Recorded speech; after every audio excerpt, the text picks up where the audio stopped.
السلام علیکم، میرا نام ہے اکرم خان اور آپ دیکھ رہے ہیں AK آن لائن۔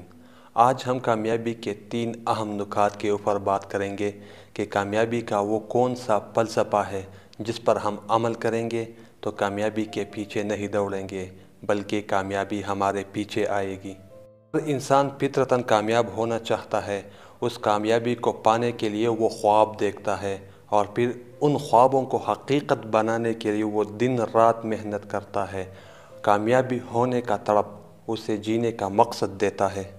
ہر انسان کامیاب ہونا چاہتا ہے، کوئی کامیاب ڈاکٹر بننا چاہتا ہے تو کوئی انجینئر، کوئی ہواؤں میں اڑنے کا خواب دیکھ رہا ہے، پائلٹ بننا چاہتا ہے تو کوئی کامیاب بزنس مین بننا چاہتا ہے۔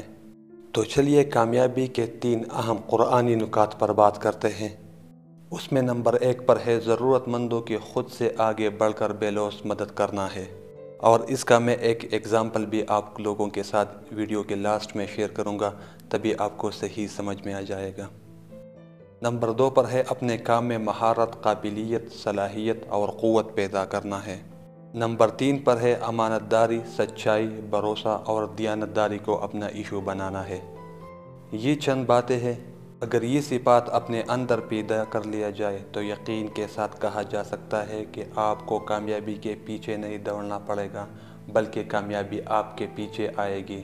وہ علامہ اقبال نے کیا خوب فرمایا ہے، سبق پر پڑھ صداقت کا، عدالت کا، شجاعت کا، لیا جائے گا تجھ سے کام دنیا کی امامت کا۔ اگر ہمارے نوجوان یہ صفات اپنے اندر پیدا کر لے تو انشاءاللہ دنیا کی راہیں بھی ان پر کھلیں گی اور آخرت کی کامیابی بھی اس کے حصے میں آئے گی۔ اور اسی طرح قرآن مجید میں بھی تمام اصول اور تمام اوصاف مختلف پیرویوں کے ساتھ بیان کیے گئے ہیں جسے انسان اپنا کر دنیا اور آخرت دونوں میں کامیاب ہو سکتا ہے۔ اور اسی طرح انسان کی کامیابی کو مد نظر رکھتے ہوئے اللہ تعالیٰ نے حضرت موسیٰ علیہ السلام کا ایک خوبصورت واقعہ قرآن مجید میں بیان فرمایا ہے۔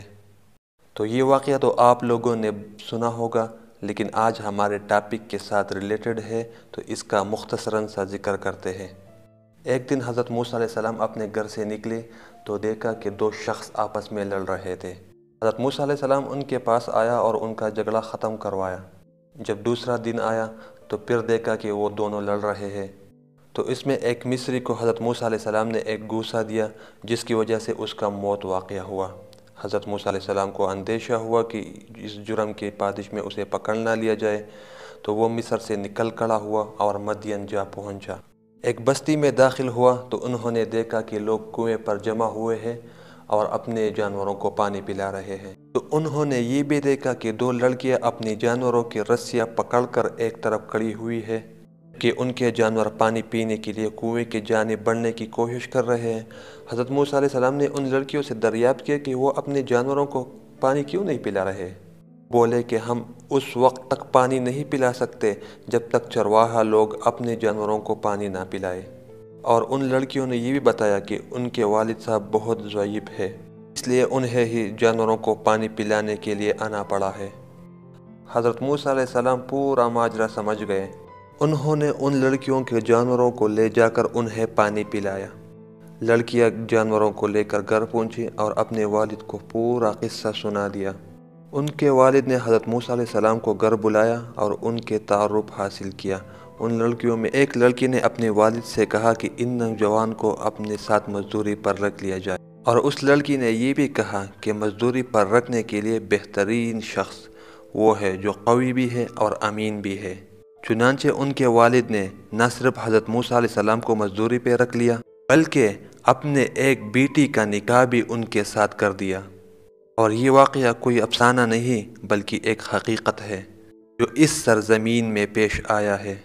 اس طرح کے اور اس سے ملتے جلتے واقعات آج بھی پیش آتے رہتے ہیں، بس ضرورت ہے آنکھیں کھلے رکھنے کی، آنکھیں کھول کر دیکھنے کی۔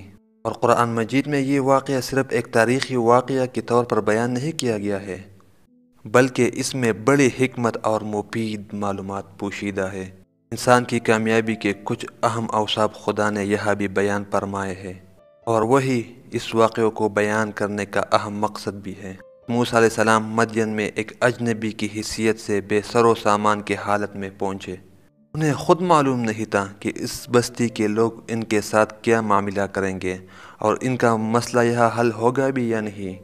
ہاں، وہ اپنے رب سے مدد اور رہنمائی کی التجا ضرور کرتے ہیں، جو ہمیں بھی کرنا چاہیے۔ اس حالت میں بھی انہیں اپنے ذمہ داری کا پورا احساس ہے، اور اسی احساس اور ذمہ داری کے تحت وہ ان مظلوم لڑکیوں کی خود سے آگے بڑھ کر مدد کرتا ہے۔ خاص بات یہ ہے کہ ان کا مدد بالکل بے لوث اور بے غرض ہے۔ ان کا یہی کردار ان کے لیے آگے راستے کھولنے کا سبب بن جاتا ہے۔ اگر حضرت موسیٰ علیہ السلام ان لڑکیوں کی بے لوث مدد نہ کرتے، مدد کے عوض اجرت طلب کرتے، کیا ان کو وہ صلہ مل سکتا تھا جو انہیں ملا؟ خصوصی نوجوانوں کے لیے اس واقعے کا سنہرا سبق یہ ہے کہ وہ لوگوں کی خدمت کو اپنا ایشو بنائے اور بے غرضی اور بے لوثی کے ساتھ لوگوں کی مدد کرے جو آپ کی مدد کے مستحق ہو۔ اور ایسے لوگ سماج میں آپ کو ہر طرف مل جائیں گے، چاہے آپ سفر میں ہو، بازار میں ہو، اسپتال میں ہو، یا آپ پھر کورٹ کچہری میں ہو، اسکول میں ہو، کالج میں ہو، دفاتر میں ہو۔ یہ کردار آپ کو یقیناً کامیابی کے راہ پر گامزن کریں گی۔ کامیابی اس ہی کردار میں پوشیدہ ہے۔ ہزاروں سال قبل پیش آنے والے اس واقعے میں اللہ تعالیٰ نے ایک لڑکی کی زبان سے دو سنہری ایسی اوصاف بیان کر دیے جو رہتی دنیا تک کامیابی اور کامرانی کی ضمانت ہوگی۔ تو اس طرح ہمیں بھی چاہیے کہ ہم لوگوں کی مدد کریں۔ بہت سارے ایسے لوگ ہیں جو ہماری مدد کے مستحق ہیں۔ اگر ہم ان کی مدد کریں گے تو انشاءاللہ اللہ تعالی ہمارے لیے ہزاروں راستے کھولیں گے اور ہمیں کامیابی کے راستے پر گامزن کریں گے۔ جیسا کہ میں نے کہا تھا کہ میں بھی آپ لوگوں کے ساتھ ایک انٹرسٹنگ قصہ شیئر کروں گا اپنا، جو دوسرے کی مدد کرنے پر بیس ہے۔ وہ آپ لوگوں نے تو سنا ہوگا کہ کامیابی کے سارے وظیفے ہمارے پاس ہے اور کامیابی انگریز لے جاتا ہے، کامیاب انگریز ہو جاتا ہے۔ تو اس طرح میرے ساتھ بھی ایک قصہ ہوا کہ جب میں نے اپنا آن لائن بزنس نیا سٹارٹ کیا تو مجھے بہت سارے مسائل کے پیش آئے، لیکن ایک مسئلہ مجھے پیش آیا جس نے مجھے بہت پریشان کیا۔ اسی طرح ہر کوئی جو کام کرتا ہے، نیا جو سٹارٹ کرتا ہے، ان کو مسائل پیش آتے ہیں۔ تو اس طرح جب میں نے بھی اپنا آن لائن بزنس سٹارٹ کیا تو مجھے بھی بہت مسائل پیش آئے۔ تو ایک مسئلہ بہت پیش آیا جسے میں بہت کوشش کے باوجود بھی حل نہ کر سکا۔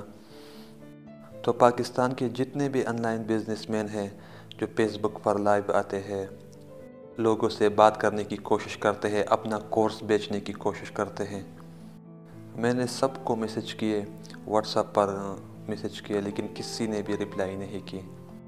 ہاں، ایک بندہ تھا، میں اس کا نام لینا نہیں چاہوں گا، لیکن اس نے رپلائی کی۔ جب ایک دو میسج کیے، اسے پتہ چلا کہ یہ کچھ کورس خریدنے نہیں آیا ہے، تو اس نے بھی رپلائی نہیں کی۔ دو چار میسج کے بعد اس نے بھی رپلائی نہیں کی۔ تب میں اپنے بزنس میں نیا تھا، بہت پریشان تھا، تو میں نے جا کر گوگل پہ سرچ کیا۔ جب میں گوگل پر سرچ کرنے لگا تو پھر ایک ویب سائٹ آیا۔ جیسے ہی میں نے اس پر لاگ ان کیا تو میں نے اس پر بہت ریسرچ کیا، لیکن مجھے کچھ نہیں ملا، میرا ذہن کلیئر نہیں ہوا اس پہ۔ لیکن میں کیا دیکھتا ہوں کہ کل مجھے اس ویب سائٹ سے ایک ای میل آیا جس نے اس ای میل پر مجھے سمجھانے کی کوشش کی، لیکن پھر بھی میرا کانسیپٹ کلیئر نہیں ہوا۔ تو میں نے دوبارہ اپنا مسئلہ لکھا اور اسے دوبارہ ای میل کر دیا۔ تو اس کا میسج تو فوری نہیں آیا، دوبارہ پھر اس کا ای میل آیا اور اس نے مجھے دوبارہ سمجھانے کی کوشش کی، اور اسی طرح یہ معاملہ چلتا تقریباً 8-10 دن تک چلتا رہا، اور اس نے اس 8-10 دن میں میرا کانسیپٹ بالکل کلیئر کر دیا اور مجھے بالکل سٹیپ بائی سٹیپ سمجھا دیا۔ اور ہر ای میل کے لاسٹ میں وہ یہی لکھتا تھا کہ اپنے سوال کو پوچھنے کے لیے بالکل آزاد محسوس کرے، ہم آپ کی سوال سے خوش ہو جاتے ہیں اور ہم کوشش کرتے ہیں کہ ہم آپ کا ہر مسئلہ حل کریں گے۔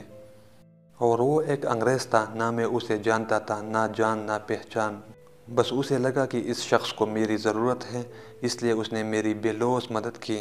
تو جیسے پہلے کہا کہ کامیابی کے سارے تعویذ تو ہمارے پاس ہے، سارے نسخے ہمارے پاس ہے، لیکن کامیاب انگریز ہو رہا ہے۔ تو میرے خیال سے تھوڑا بہت تو آپ کا ذہن ابھی کلیئر ہوا ہوگا کہ کس طرح آپ لوگوں کی مدد کر کے کامیاب ہو سکتے ہو۔ ابھی نہ میں نے اس کو کوئی پیسے دیے، نہ کوئی جان پہچان، کچھ بھی نہیں، لیکن اسے لگا کہ اس شخص کو میری ضرورت ہے، تو اس نے مجھے تقریباً 10 دن تک، 8 سے لے کر 10 دن تک مسلسل ای میل کیے اور مجھے اچھی طریقے سے گائیڈ کیا۔ تو اسی طرح ہمیں بھی چاہیے کہ لوگوں کی مدد کریں اور ان کے لیے آسانی پیدا کریں۔ تو انشاءاللہ اللہ تعالی ہمیں بھی کامیابی کے راستے پر گامزن کرے گا۔ تو آج کی ویڈیو میں صرف اتنا ہی، امید کرتا ہوں کہ تھوڑا بہت کچھ جاننے کو ملا ہوگا۔ اگر ویڈیو اچھی لگی ہو تو لائک کیجئے، سبسکرائب کرنا نہ بھولیے اور بیل آئیکن کو دبانا تو بالکل نہ بھولیے۔ شکریہ والسلام۔